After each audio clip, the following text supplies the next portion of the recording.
Good to see all of us. And the APS-HRMNET, I want to acknowledge the leadership from the president, the various deputy presidents, and the entire leadership in all the APS chapters.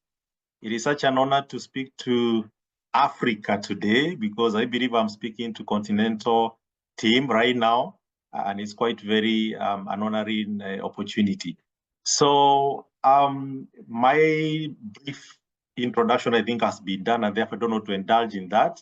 So just call me Gabriel Nyamu, your papa's coach. That just summarizes all what I do and why I do it. I want just to give you a little bit of a background that will climb my conversation today. I would like today to be more of a conversation. I'll ask you so many questions, and bear with me, because the journey of purpose is a journey of reflection. I can bear tell you that and promise you that. So I'm going to ask you a lot of questions as we continue. But I'll give you a bit one of my background, which is I entered the HR profession over 20 years ago. And my background was not in HR. So I'm the people who are doing HR or are doing HR, but they came from other different areas. By profession, I was a mathematician. I am still a mathematician. I love data and data science and big data. But my first job I got was HR assistant over 20 years ago in a reading bank, one of the reading bank in Kenya. And I remember when I joined the bank, I was very excited, of course, to join one of the leading bank and looking forward to be able to impact, to be able to grow, probably one day to become a CEO. But, and I know some of you may have attended some of my sessions, in my third year, as a very young person, the bank was going through what we call retrenchment. And the retrenchment was because the bank was being listed in the stock exchange. And therefore, we needed kind of to restructure the business. And that's back in 2007, 2008. We needed to restructure the business so that we can be able to be a bit more lean, targeted, and be able to also attract investors. So because of that, there are employees that were leaving. That time I was in the benefit section. So calculating terminal benefits, managing medical covers, all those things, the benefit, the whole total reward aspect. And we were in of around 100+ employees that time. And I remember because I was in the benefit section, I happened to talk to over 97 of those employees, 97 out of around 104. They passed through my desk because I had to give them the terminal benefit statement. And I had a chance to talk to all of them. And I was very young in my 20s there. So, but in my conversation with them, 94 out of the 97 were very unhappy. They were so bitter why they are being laid off. And they kept on saying, no, I blame my boss, my director, my CEO, all those things, kind of blame game. Oh, I don't think this was the time for me to go home. And I was a young person and I was looking at them, I'm questioning, these are people who have worked 15 years, 20 years, some actually 30 years. But just the feel that the job has gone destabilized them. And I remember two cases I'm going to share with you because I'm speaking to HR, and therefore we are the people who deal with some of these issues.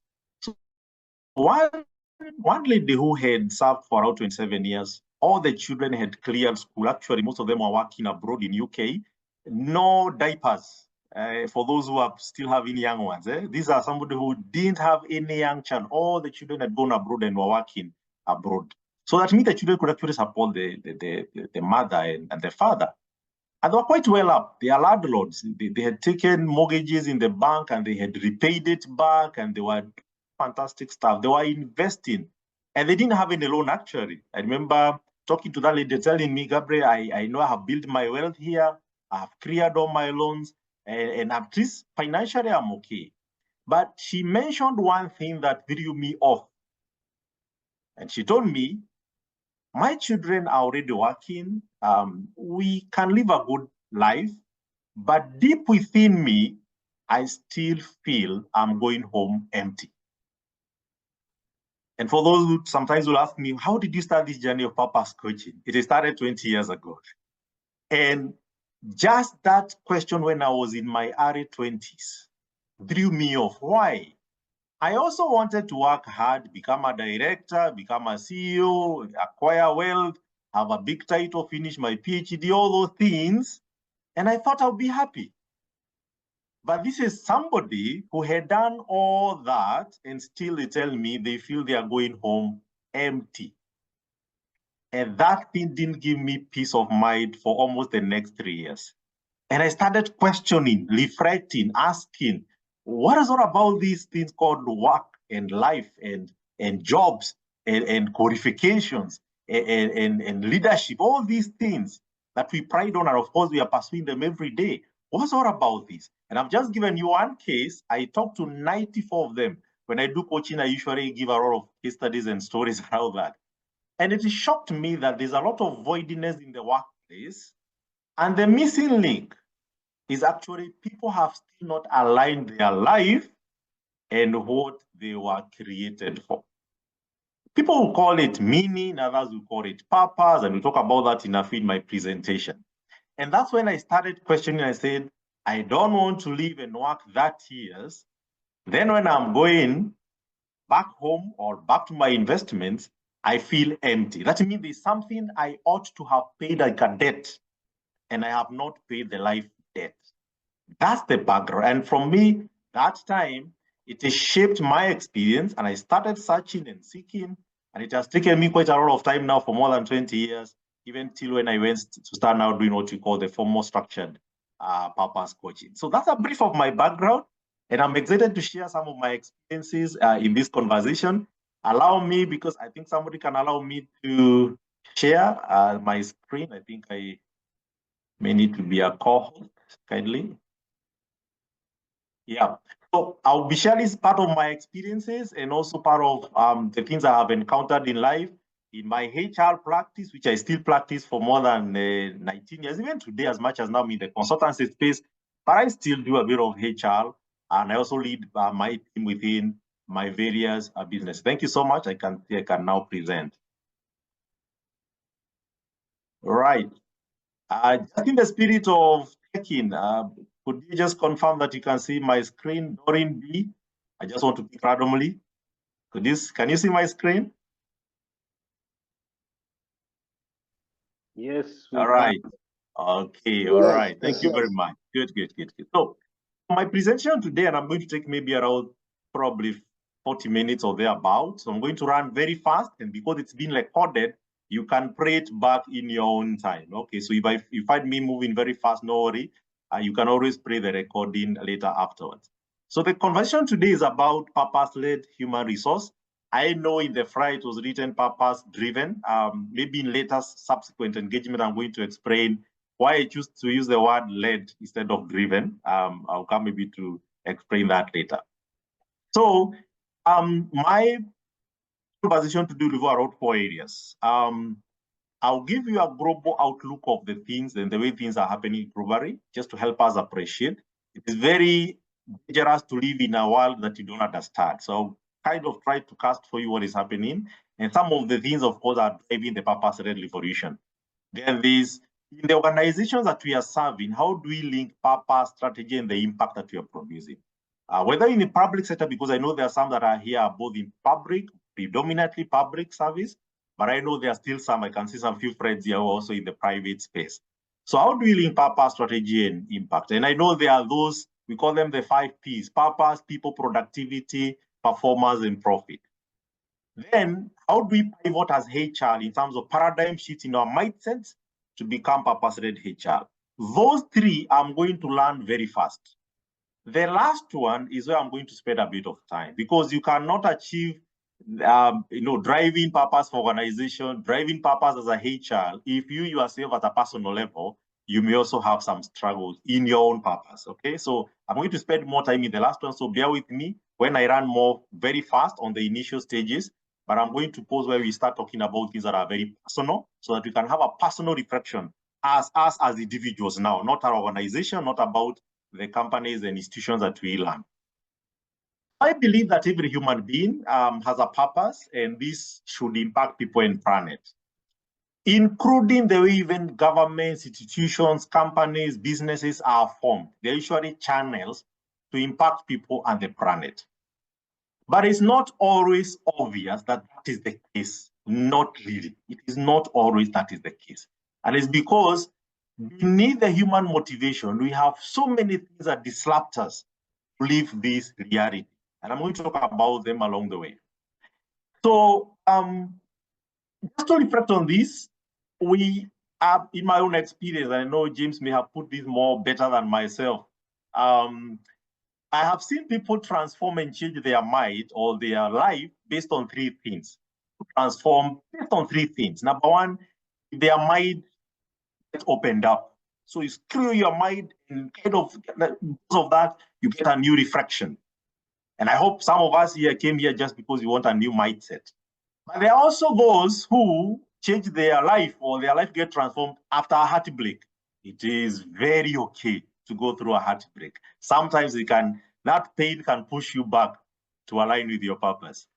But then finally, there are also those who sometimes they get a revelation, convictions, encounters, all those things. There are those who are spiritual, we call it spiritual revelation. There are those who call them convictions, life convictions. There are those who say, I got an encounter and a dream and something that compelled me, like Nelson Mandela, to actually go out and pursue something meaningful beyond just a job description. So I don't know where each one of you is and the motivation why you joined this session once it was called out. Could you put me on the chat? Either you put there number 1, number 2, number 3, kindly. I want to see the flow. Where would you want to be?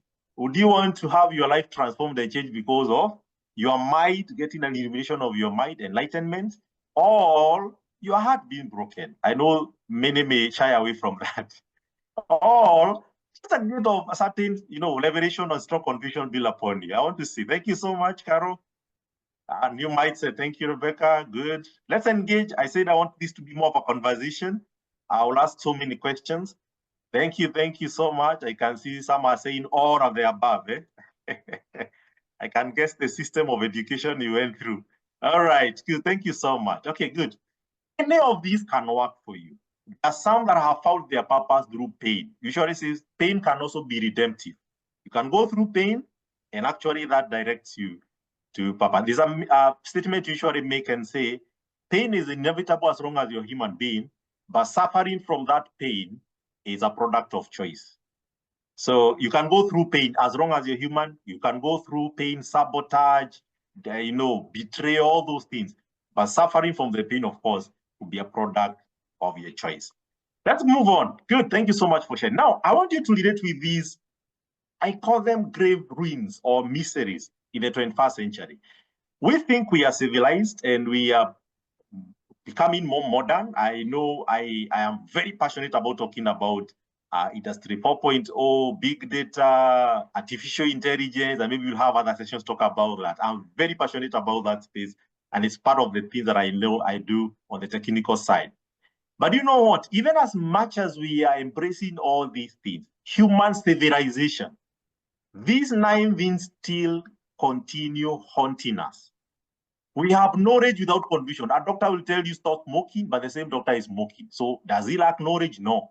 In fact, we don't need any knowledge in our days now. We have too much knowledge, but there's no conviction from the truth, from the knowledge. Work without gainful meaning. People are working, they can't find any gainful meaning. Without direction, people are moving so fast. A qualification, a certification after another. People are doing one job from another, a lot of speed, but with no direction. Relationships are lacking love. Profit with no purpose. For those who are spiritual, there are a lot of spirituality, but there's no God. Growth without impact, wealth without health, and intelligence without absolute truth. And I want you to really engage into these conversations. It's very one thing when we are going through this, you see somebody else who should have attended this session, but I'm speaking to you. It's just a divine way that you are the one listening to me right now, okay? Could you have fallen a victim of any of these? It's a praise for reflection. Again, I'll pause for you to reflect you feel free to take a screenshot and maybe you can go to reflect on this.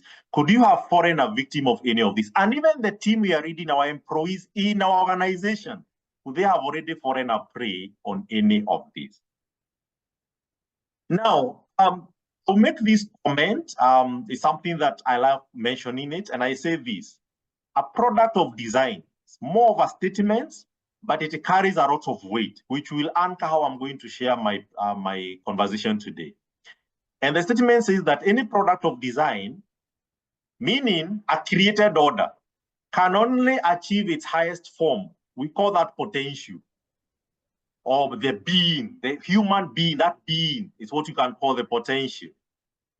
Creativity and performance, which we know that could be impact, when all the initial conditions that created it or that produced it are all fulfilled.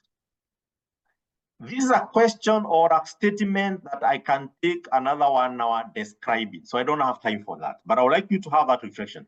Any product or design, if I have this phone here that I'm holding with my hand, it can only achieve its best, feature, performance, the way I make phone calls, the way I Google with it. It can only achieve that if the original condition, that's why we have a factory reset.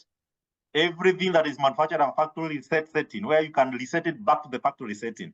It can only achieve its highest potential if the original conditions that manufactured it or created it for us who are created beings, if those conditions are aligned and fulfilled. Now, that's a very, very deep question to reflect on.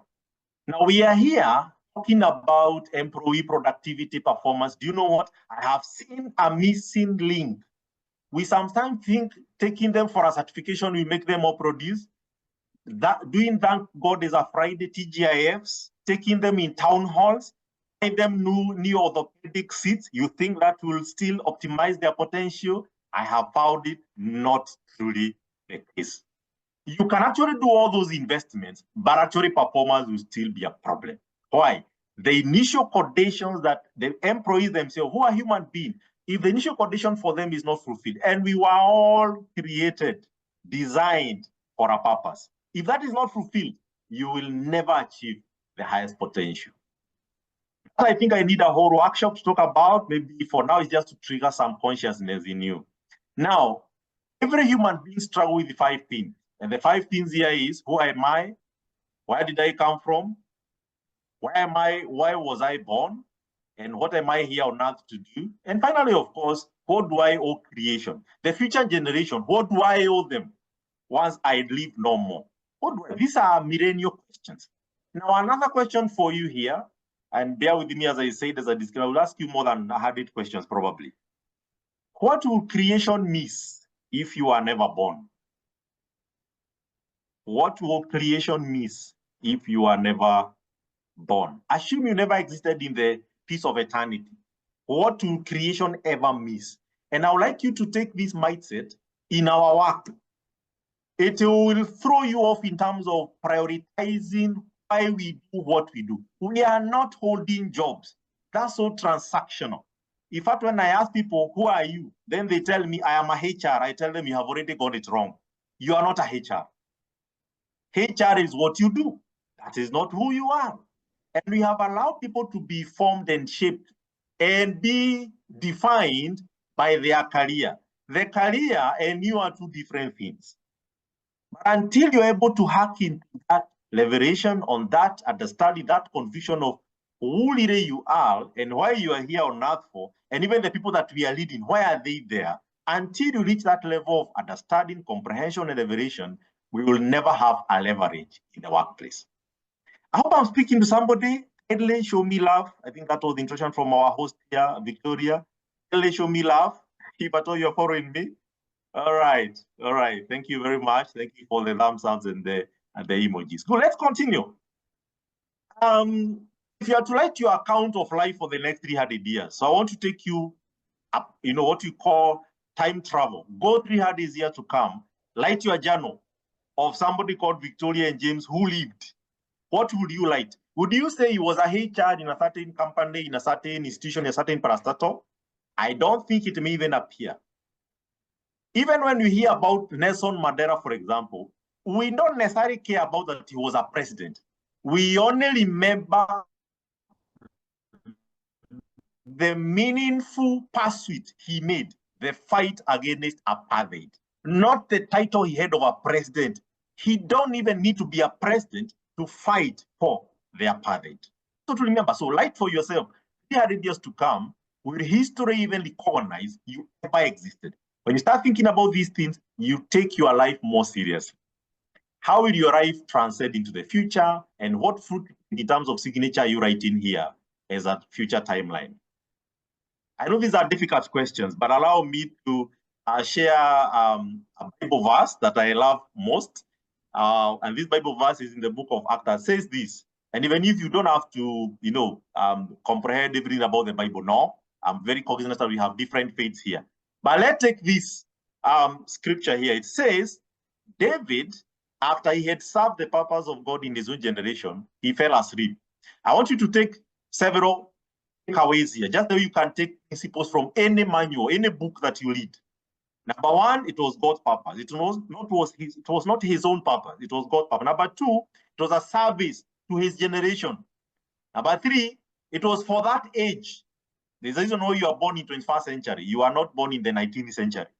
So your purpose is aligned to the current age or generation, and you need to question what it is. But notice something very critical. We are not told after David retired. I hope you get that right. It was not after retiring, because you don't retire from purpose. You retire from a job. I know we have people who, and I speak a lot in so many pre-retirement workshops. I'm invited to speak in those workshops when you're preparing people to leave or during retrenchment and restructuring. And I'm always sad when I hear people say, no, I'm retiring. And tell them, shut up. You are not retiring. If you're pursuing something meaningful, you just extend your domain to a different space. The only way you quit purpose is actually not even death.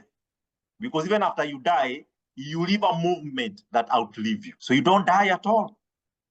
And these are very profound things we need to have.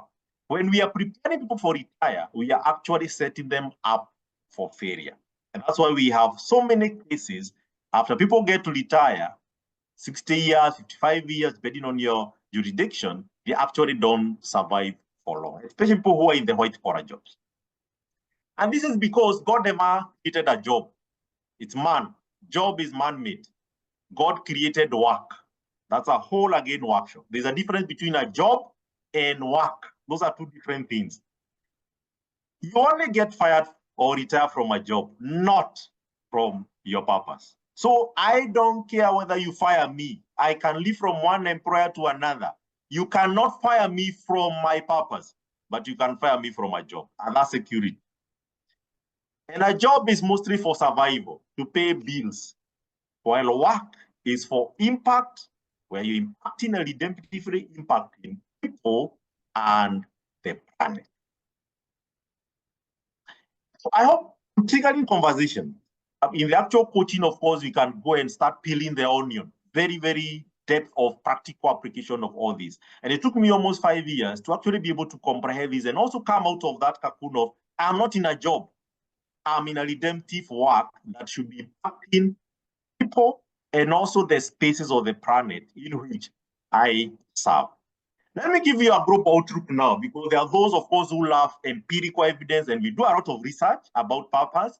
And this is research done by James Zanero, who is an executive search, and he ran a newsletter for CEOs. And he said this: purpose-led organizations have become even more attractive places to work today due to having clear focus, a meaningful and enduring reason for being that aligns with long-term needs of communities and one want to be part of. So have you built a compelling case even why people want to work in your parastatal, in your government agency, in your ministry, or in your business or in your company? Why would people want to work? Is it for them to pay their bills and survive? I don't think so. And currently, and I hope you notice the current generation we have, especially Gen Z, is going to be more worse in the generation Alpha. We'll have another conversation about that. But these people are not working for money per se. And they will actually quit even when they know they don't have rent to pay tomorrow, because that's not their core. It's not about the survival. So they are looking for something meaningful. They want to take pride of being part of something or a cause for life. Another research done by McKinsey, for those I know who love again empirical this, McKinsey, the organization that is one of the group reading consultancy firms, says that when employees find their work to be meaningful, their performance improves by that 3%. They are 75% more committed. We call that employee engagement, or what we call discretional effort. when you do those engagement and employee experience surveys. And they are 49% more likely to actually not leave, meaning retention. And are we not talking about those conversions in our HR space? Yes. But why do we think that probably giving them salary increment to retain them? That's a long motivation. When you even give me double of my pay, I adjust my life to that. After 1 year, that pays nothing to me. But when I find meaningful work, even when I am not necessarily paid well, I'm still having internal motivation to continue working. We did a survey in 2023, and we were looking for clarity of purpose statements in many organizations. And we researched 180 big organizations within Africa. Guess what?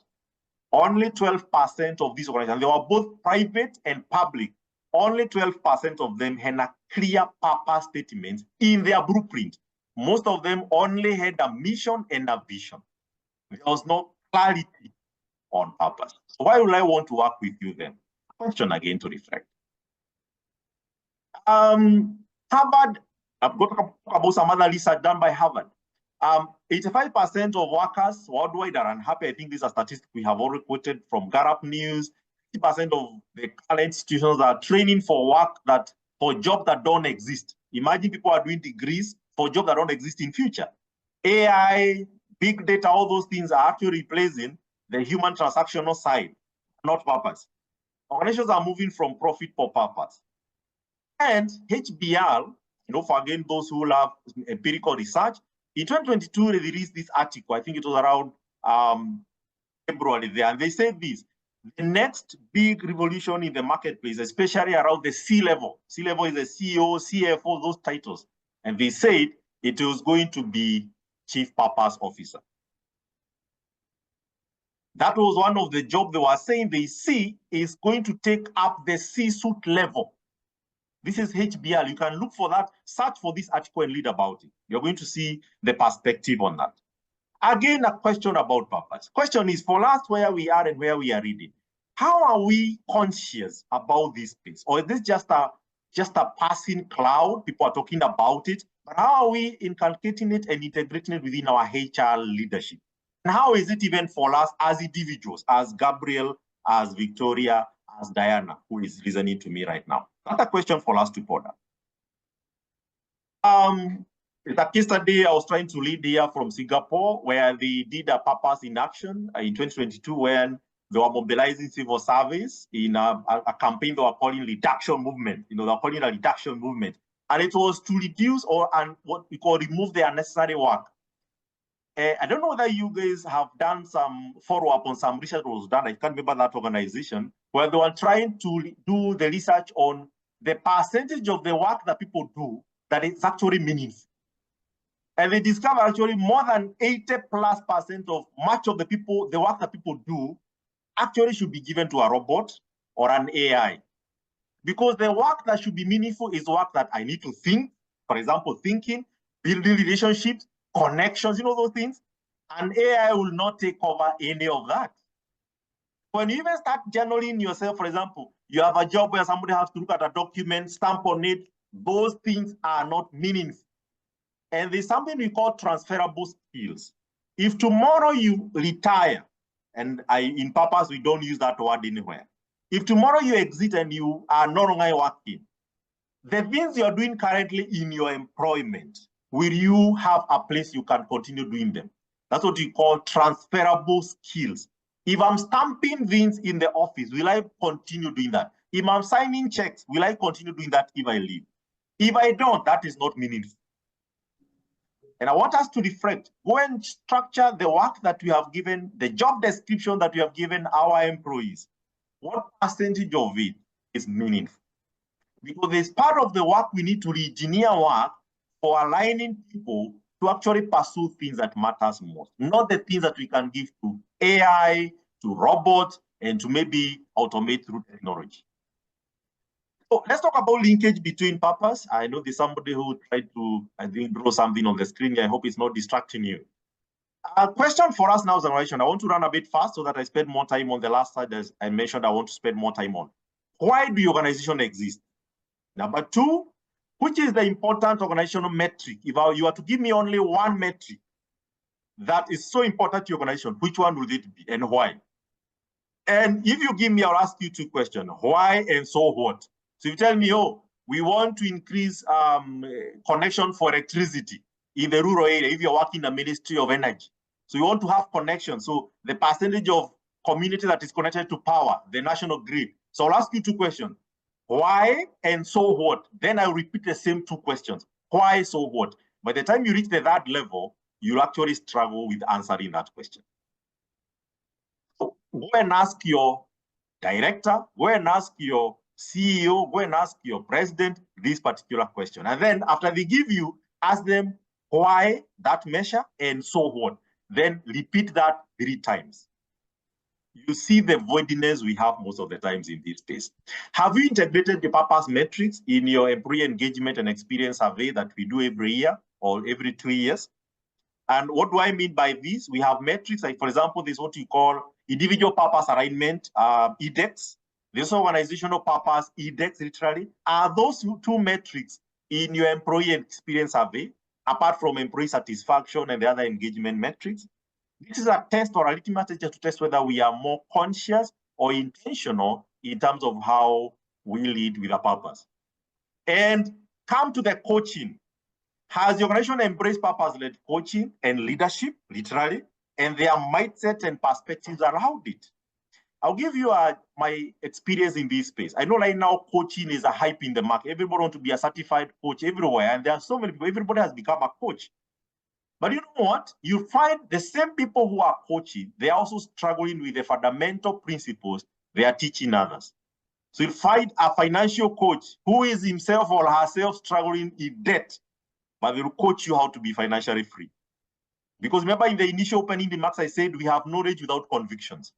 People know things, but the principles and the truth in that knowledge is not evident in their life. That's a problem. So have we embraced purpose-led coaching? These are coaching around who people are becoming, not necessarily what they are doing. Now, when it comes to definition, I know you may be struggling. What is purpose? What is mission? What is vision and all that? Purpose is why we exist, and even organization. We can have organizational purpose and also individual purpose. The mission is what we do, fulfill the why. I know these two are usually very conflicting. There is the why, but it's also the what we do. And the what we do, you can diversify. You can do so many things. I can coach, I can train, I can mentor. Those could be mission or mandates. But the purpose is, why am I doing what I'm doing? The vision is the level of ambition.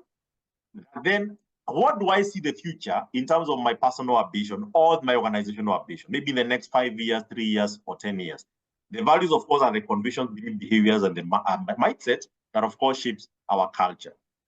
And it's out of this, then, be able to realize what we call the impact. Now, I want you to pick a certain trend here. I don't have to talk about it a lot today because of time. Some of the leading organizations in the world right now, do you know what they are doing? They are doing the vision from their public documents, and they are only maintaining purpose and mission statement in their websites. And I want you to do a research. I can quote so many of them. I want you to go and start to Google some of the Fortune 50 companies, and you discover the certain trend that is happening currently. Because the purpose and the mission is a promise to the external stakeholder. It's a promise to the customer. But the vision is your own ambition. So initially, when we used to do strategic plan, we used to start with the vision. That thing has shifted for the last 10 years. We are currently now starting from the purpose, mission, and vision currently has started to become more short-term, because you can always have a vision based on the insight you have or introspection about the future, okay? We're going to maybe talk about that in another conversation about strategy. So, do you have that in your own organization? So, we are all struggling with these 4 things: balancing productivity, performance, profit for those who are profit-centered, and at the heart of it is meaningful work, which is purpose. On the right side, of course, is how we tie the performance management block. That's purely performance management on how we do it, whatever framework that you're using. But on the left is actually the wheel we need to balance. That as you do productivity, make sure it's purpose-led. As you do performance, make sure it's purpose. As you align people and their job, make sure it's purpose-led. As you align processes, and also as you gain profit, make sure it's not at the expense of purpose. I want to finish this part so that I can be able to talk a little bit about the things that we can do and reflect on at the individual level. When you're thinking about purpose as a leader, you stop from asking yourself in the conventional way, what works best for me? That's benchmark. And how we do research and say, what works for my competitive advantage? But you shift from that to what works best for the desired human and planetary impact we exist for. So you are no longer selfish, because this initial conventional side is a competition side. You want to compete and become the best. That's why even vision statements are always crafted to be the best, to be the leading agency. So what happens to the others? They become second, you know? So that conventional thinking has to clear away to a mindset of what works best for the planetary value or impact we exist. That's a purpose-led mindset, or a leader that is more purpose-led. Now, let's talk about HR as I wind up. For HR, we need to make sure at least purpose is entrenched in all what we do. And why is that important? Is because we are the people who need to align strategies. We need to align the organizational purpose to the individual purpose. And the essence is to make sure at the end of the day, there is fulfillment, not necessarily satisfaction. You can be satisfied, but unfulfilled, because fulfillment is at the spirit and the soul level. Satisfaction could just be, okay, I'm okay with that service. I'm okay with the pay. I'm okay with the experience. That's okay. But fulfillment is more deeper. It's something that is more memorable, that actually people will remember it even after they disengage with you. And that's why HR need to be leading from the front when it comes to purpose-led leadership. So, few questions for you as HR. Now, these are a bit more speaking HR language. We are not just attracting new employees for those who are doing recruitment. Do you know what you're doing? We are going beyond that. We are attracting impact partners. I think we need to stop calling employees, because it brings a certain analogy of people expecting things. Why not call them impact partners? That's what I do in my company, in my organization, my business, even where I consult. I like calling my team impact partners, because they are partnering with my organization and their own life purpose to deliver impact. That can change the whole way we do HR. And we stop calling them employees. Because it brings a certain sense of, entitlement, people who are looking to be told what to do. Number two, we are not just filling vacancies. We are in the journey and the mission to align grace. People carry grace. They come with perspectives. They come with skills and competencies for impact. So during an interview, we are not just filling vacancies. People have special grace that God has given them. And they are coming not just with their qualifications. No, that's actually the lowest level we hire. It's not qualification. They are coming with special grace. And that grace is going to be evident as they serve in the position. They come with the potential that need to be nourished and nurtured, and they come with the skill for impact. Number three, we are not just training employees for performance and productivity. We are shaping them. We are shaping destinies. The next president may come from there. The next prime minister may come from there.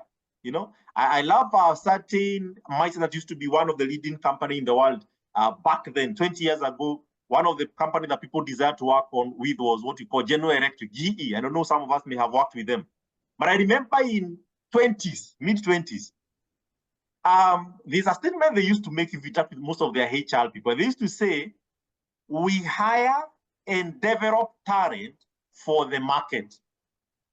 So they were saying, we recruit, we train, we equip, but not for ourselves, for the market. So they used to say, if you want the next finance director, poach it from General Electric. If you want to get the next HR director, come and poach from us. We have the best, we have trained them, come in. But because of just that, let me tell you, they used to be the company that had the highest current retention. Something very different.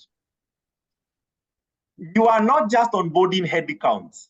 You are procuring new mindset, perspectives. People come with perspectives. They can bring toxicity. They can bring blessings. They can bring it. Those are perspectives. They can bring new way of looking at ideas and innovations. And they're also carrying distinctive grace. That's a purpose-led HR. When you have this, you remember, you actually realize you need some discernment as one of the qualifications for a HR profession.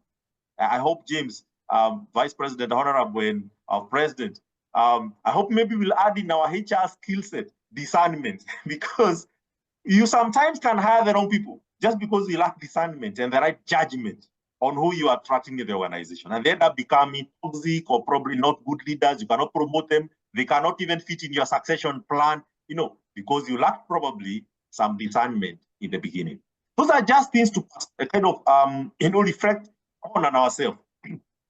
We hire for a mission and culture fit. I can't wait one day where these questions will appear in our interviews, where you tell somebody, please walk us through your purpose life journey or your life map, what we call the value map. Please walk us through your life purpose map, because I want to see whether your life purpose and organizational purpose or institutional purpose can align. Are they compatible? I look one day where that is done, and I do it a lot, especially when I'm doing my consultancy engagement. And asking people, which meaningful work leverage do you envision between your life purpose and organizational purpose that you're coming to work for? How do you see that meaningful leverage? I know this probably is asked in different ways. Number 3, which grace do you carry? Because grace you are born with it anyway. It's God who gave you the grace. Which grace do you carry that we can tap from in your unique essence and you're bringing it in our organization? I don't know how you can do that in your interviews. Which capability have you invested in order to fulfill your life purpose? And of course, that you carry on when you come and join an organization. I look forward when some of these conversations will happen in our HR engagement. But you are the people I'm talking to. I'm sure we can be able to start from ourselves here in what we call purpose-led hiring. This means discerning the heart, not just the heart and the head. People they are rehearsing for interview nowadays. Their CVs have been done by a robot, an AI. There are so many CV writers out there and coaches. So if you're looking at that CV, let me tell you, you have the wrong person. But they can never fake their purpose. You have to recognize the calling, not just the capacity. You have to look at the grace they carry to align it, not just the technical fit.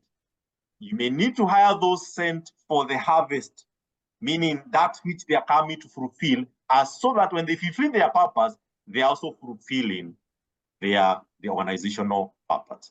They are not just searching for a job. Now, I said I want to spend more time. I think I have only 10 minutes now remaining. Sorry for this.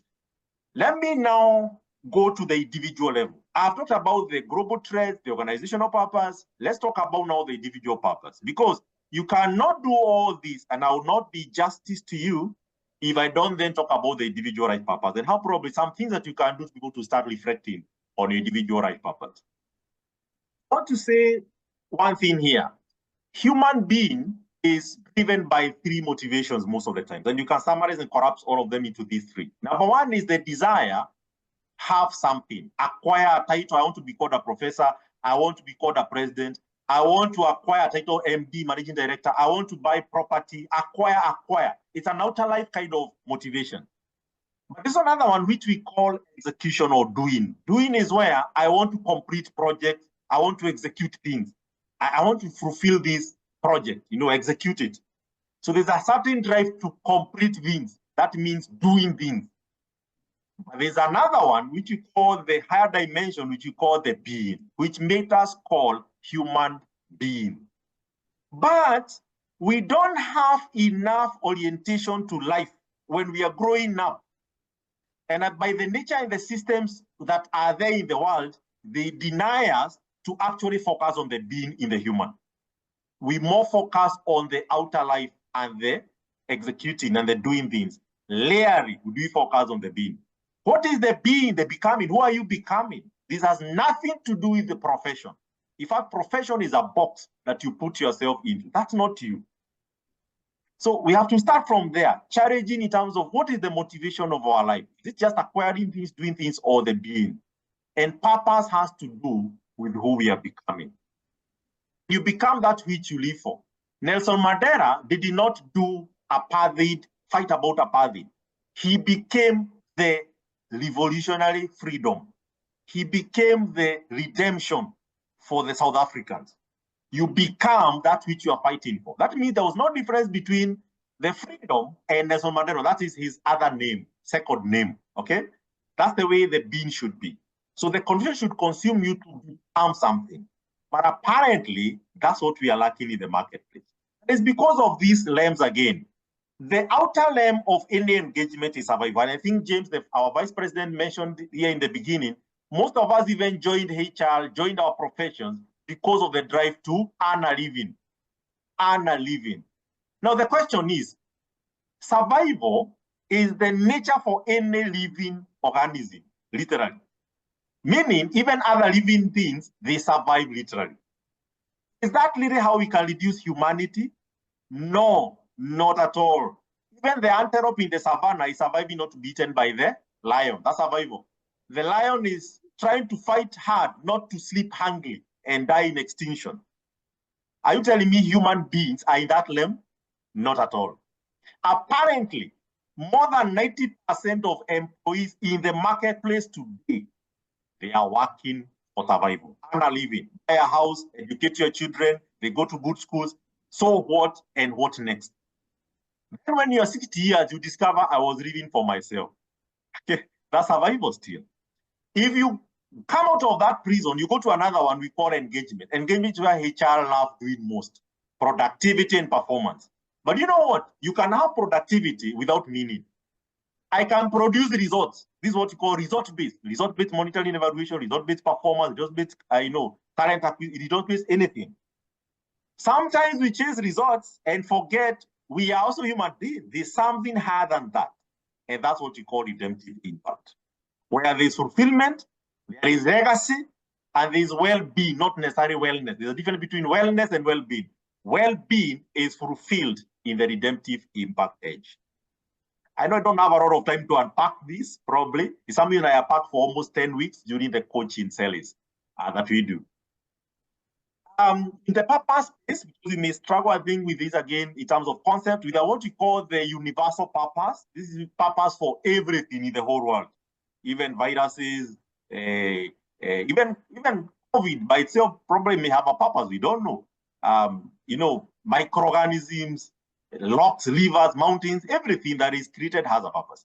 But then there's a purpose for humanity, human beings that make us special from the rest of the creation. Then finally, there's also purpose for the age. There's a purpose for each generation. Why are you born in the 21st century? Have you discovered that scientific revolution happened in the 17th and the 18th century? Why do we rely on scientific concepts that were developed in the 18th century, even today? That's how we can go to the moon. We can go to the space.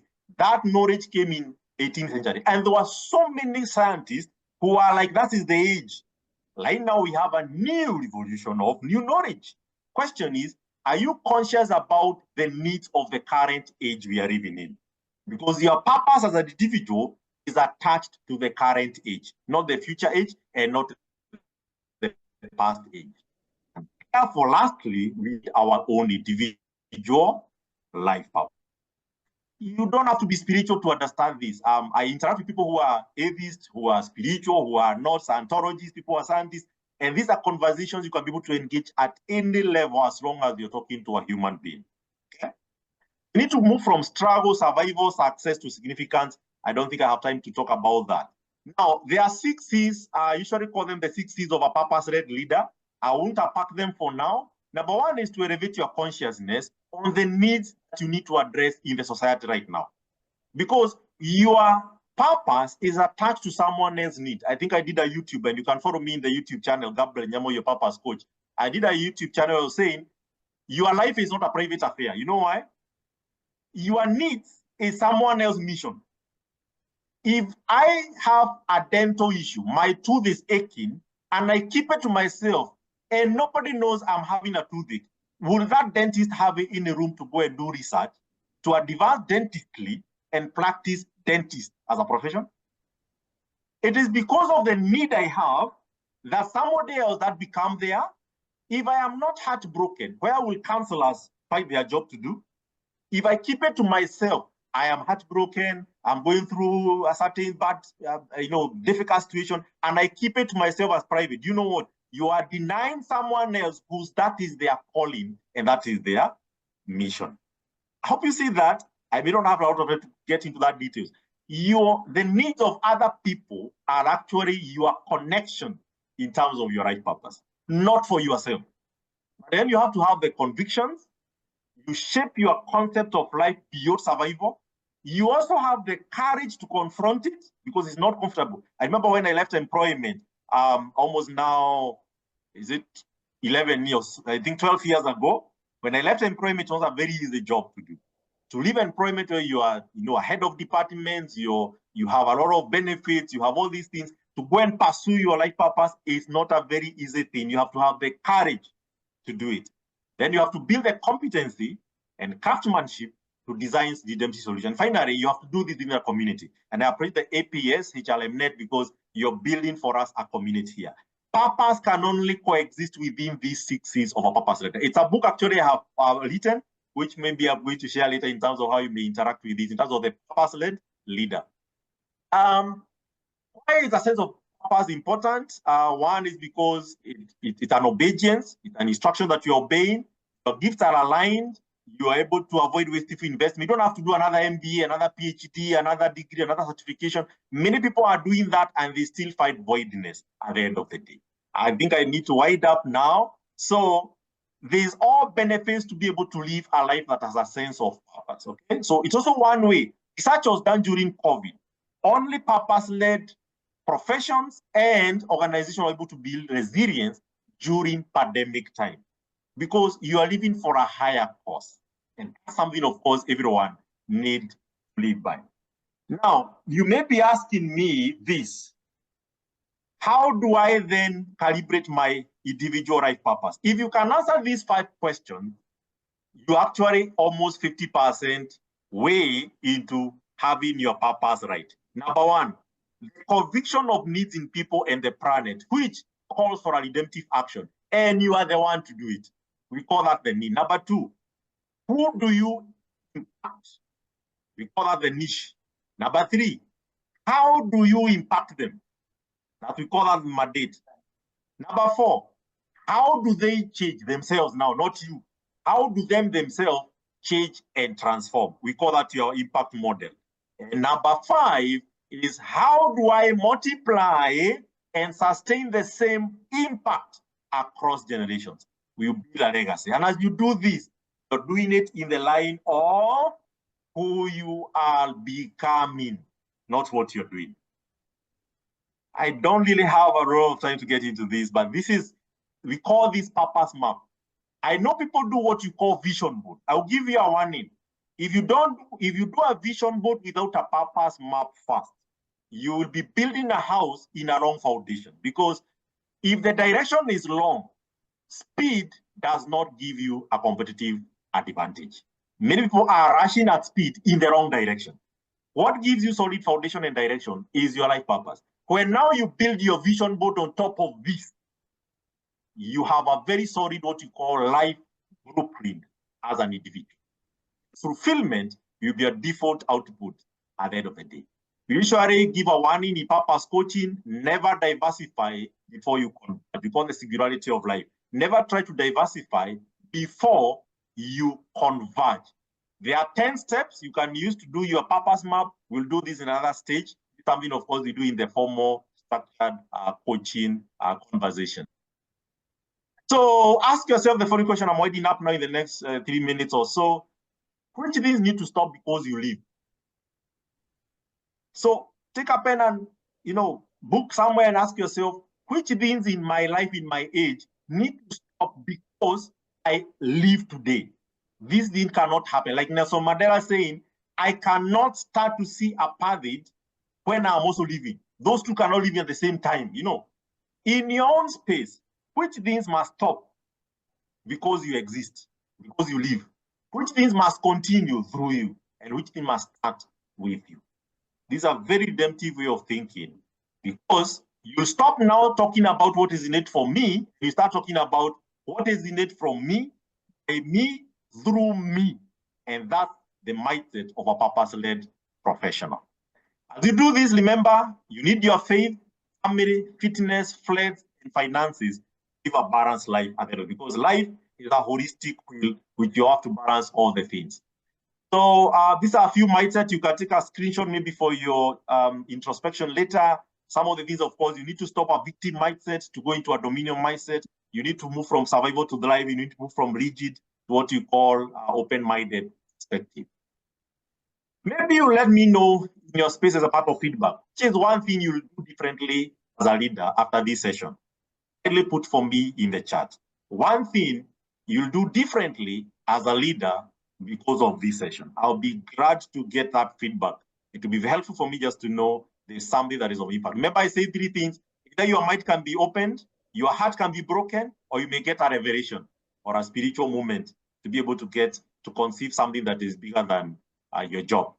It is okay to start small, but the important thing is to start now. Another comment I have is that convictions are way better than clarity. And if there's any clarity to seek for, let it be the clarity of your purpose. Don't start with the clarity. Start with clarity of your purpose. I learned quite a number of programs. This is my winding up. I learned a program called Fit Living, where I take people through a 10-week series to find their purpose, fuel it, fulfill it, future-proof it. It's a 10-week series. I also do one for purpose-led leadership, which takes actually 4 months. We also do purpose-led venturing. And finally, I also do through what we call Purpose Coaching International. We also do what we call Certified Purpose-Led Coach. You can become a Certified Purpose Coach through a 6-month certification program. Purpose Coaching International, which is one of the outfits that I consult and coach with. So that's the Fit Living series. And I know I have my colleague here can post on the group in terms of if you may want to participate in that in future. Now, I want you to do me a favor because I've finished my presentation and maybe I'm waiting for some of the questions from you. I want you to do me a favor. You can take this screenshot. We are doing an annual global survey of PAP coaching experience globally. And it's because we want to redefine coaching experience. So there's a survey we've done and it's nothing done elsewhere, anywhere. I know there are so many coaching firms out there. We don't have any annual coaching survey done. It's not there. And we are trying to understand how coaching is shaping destinies out there. So take a screenshot for me this, and in your own time later in the day, kindly participate in this. You can participate as a coachee, as a coach, or even if you have never done any coaching, there's a room for you there. Why? You want to understand why are you not in coaching? And finally, you can also do it for your organization. Feel free. And I want to give a certain free package here as I wind up. I have written a certain ebook, which I'll give for people who will participate in this. There's a book actually I have, which is a soft copy called Purpose-Led HR. I do it when I'm doing the coaching for Purpose-Led coaching series. So for those who are going to participate in this, you'll get a copy of an abridged version of this book, which is a hard book that has a workbook generally, and we shall also be launching the survey report on 20th of May 2025, when we shall be celebrating what we call the International HR. And I think that is it from me. Every October, I host an annual event called Purpose Fest. Every October, we call it the International Month of Redemptive Purpose. We've done it for the last 4 years.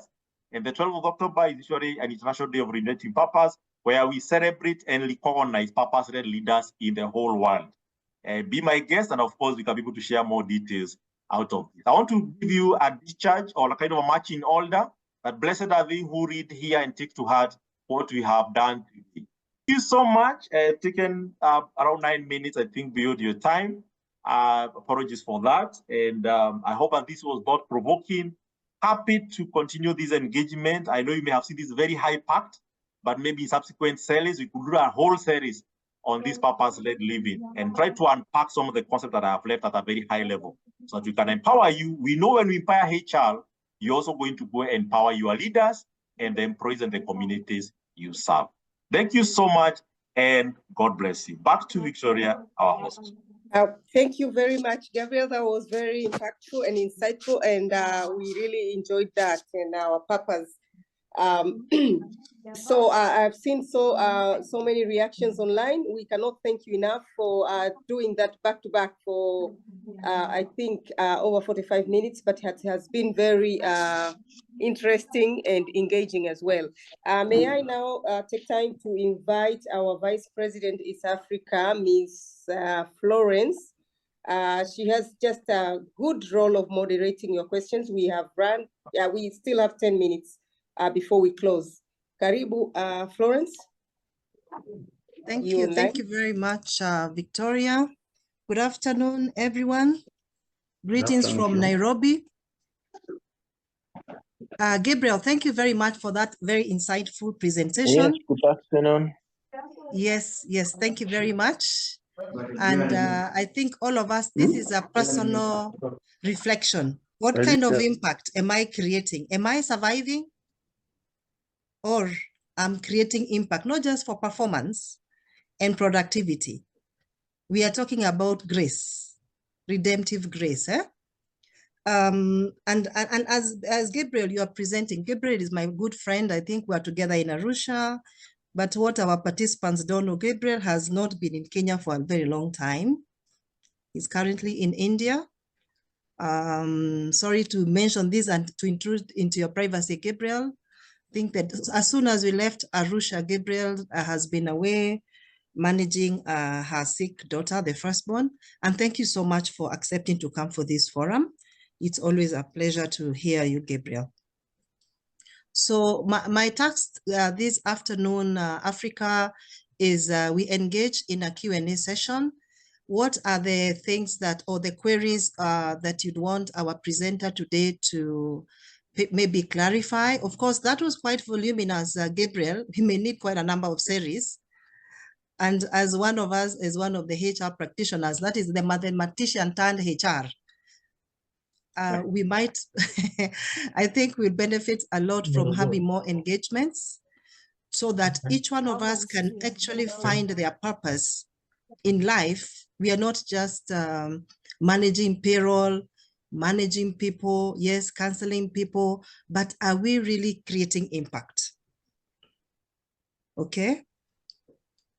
I have invited for the Q&A on there's a place we can put our questions, but since we are not very many, we can also raise our hands and we'll take questions, and our presenter will be able to respond, or some of us can also respond. Any queries to my team here? I can see a hand from Simon Jaya. Simon, please go ahead. Okay, thank you very much. I'm Simon from Tanzania. I must say that I've really gained a lot in this particular presentation.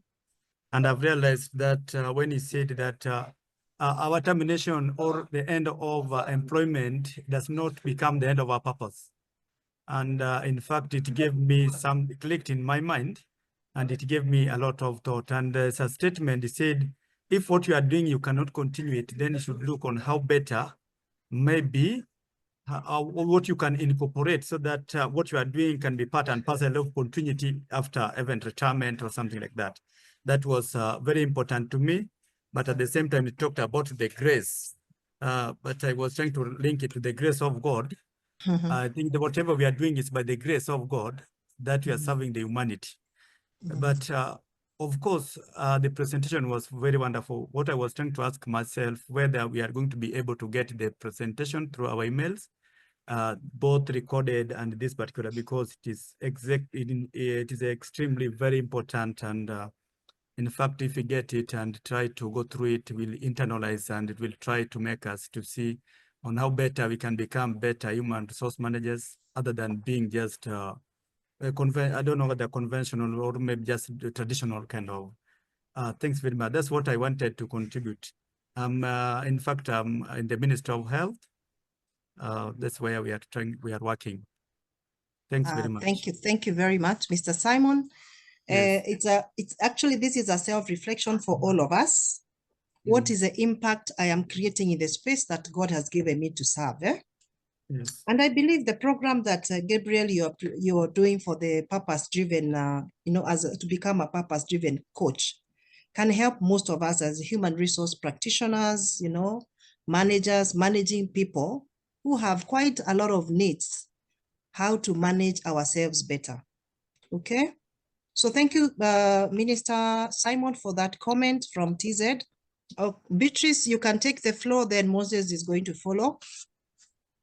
Okay, good afternoon, Gabriel.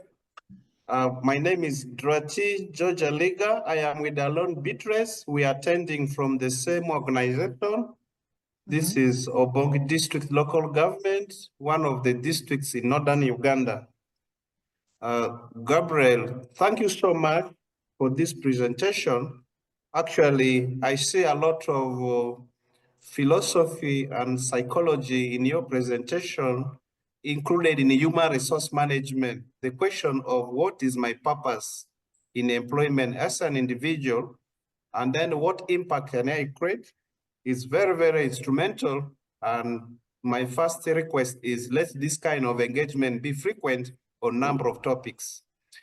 Two, what will be the possibility to create a center where people can come together face to face, cross international boundaries, exchange views and ideas at a higher level? The third one is I'm so much touched when you said, if one leaves the organization today and goes out, will the community out there demand for the skills I have? For example, you talked of every day I sign check. And if I walk out, will they demand for that skill of mine, like human resource? This same question reminded me of a training I attended at the Uganda Management Institute. The consultant asked me, George, when you walk out, will your title of principal human resource officer be relevant? This is a very strong reminder. And actually what you are trying to tell us, in other words, is while we have purpose and we impact fellow participants, we should also think how relevant can we continue after leaving service.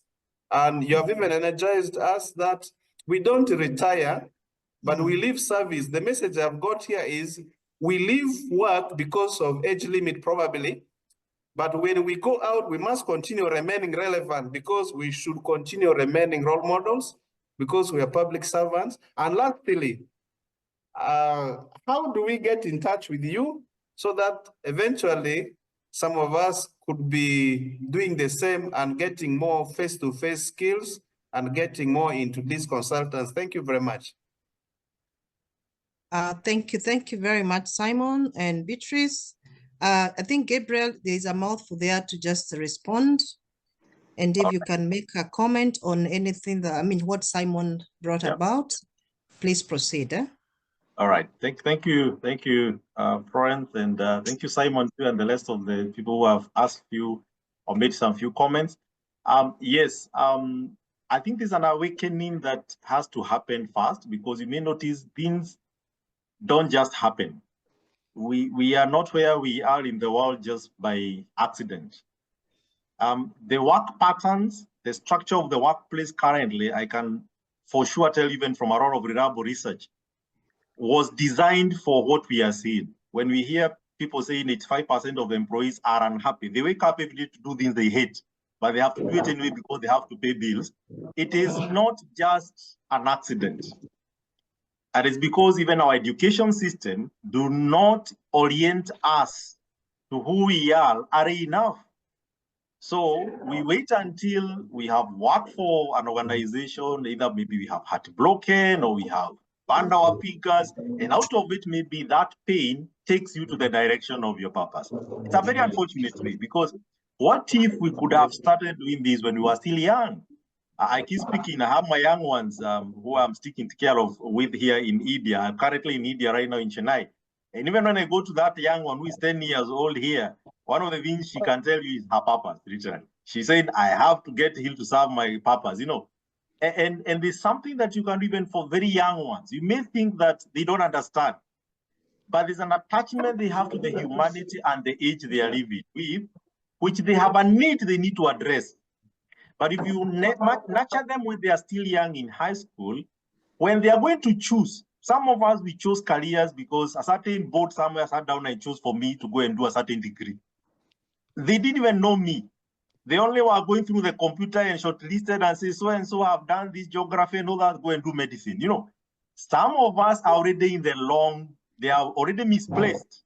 There are even people in business that probably need to cross those businesses, literally, if we start engaging this conversation. So I would say it's a level of awakening that is needed.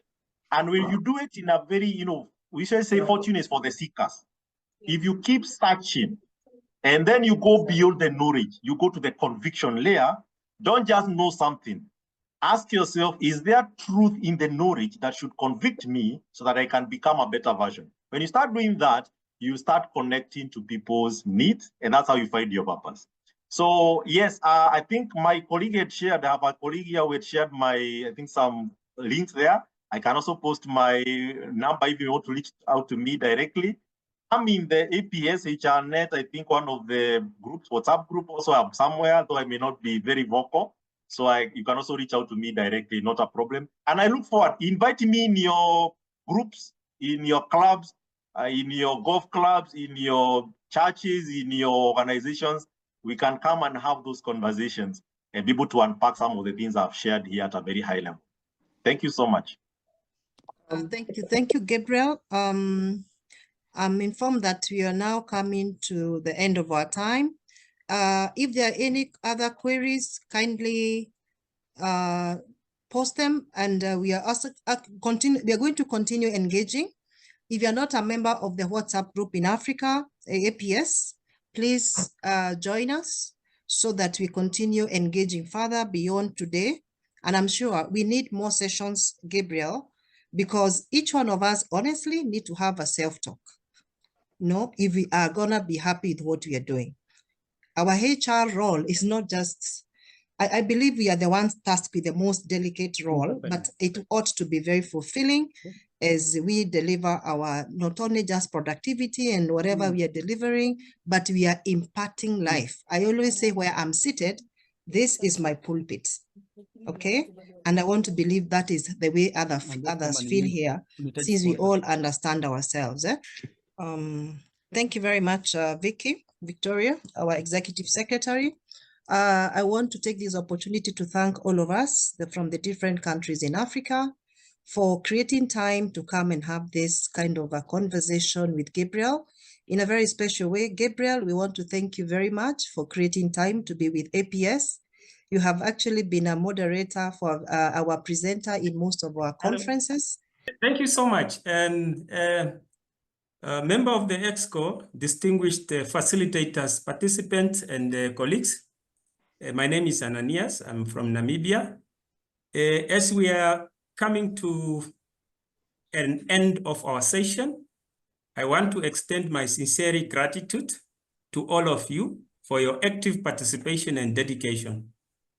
Today has been a day of learning, growth, and skill building, and your enthusiasm has made it resound success.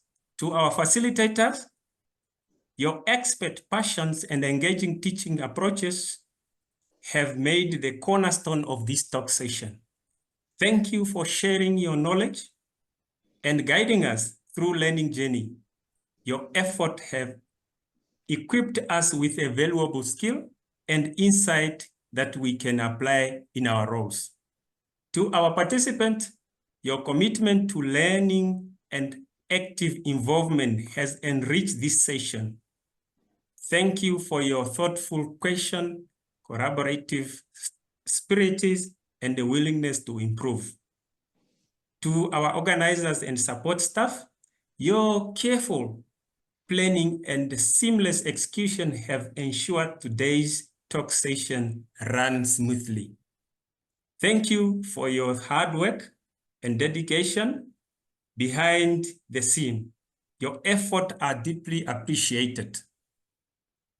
As we conclude, let's take a moment to reflect on the key takeaways from today's session. And I don't want to dilute what Gabriel has presented to us, but as I would like to urge all of us to go out there and practice with a purpose in order to improve service deliveries. Lastly, I would like to request or urge participants to be on lookout for more sessions of these natures as the network is prepared to create more engagement opportunities. Once again, thank you for your participation and support, and have a wonderful day. Thank you. Thank you too. Thank you, Gabriel. Thank you, Ananias, our Vice President. And thank you everyone that is continuing engaging, and we would like to continue this conversation. We can take them to our WhatsApp group, and we will continue that conversation there. I cannot thank you all enough for taking time to be with us. We were about 137. I have recorded 139 participants, but obviously now many have dropped because it was just a 1 hour session. So thank you so very much, Gabriel, and we wish quick healing to your daughter that you're taking care of in India. Thank you so much, our Deputy James, for also organizing this and your welcoming word. Thank you, my fellow Executive Council members who are here and who assisted in moderation and taking questions and even the closing remarks. I wish you all, as this is Thursday, and as we go about in the Holy Week, may we all be blessed and rejuvenated to come back to work and continue this good work. Thank you very much, and kwaherini. Thank you. Happy Easter. Thank you so much. Happy Easter. Thank you. Happy Easter to everybody.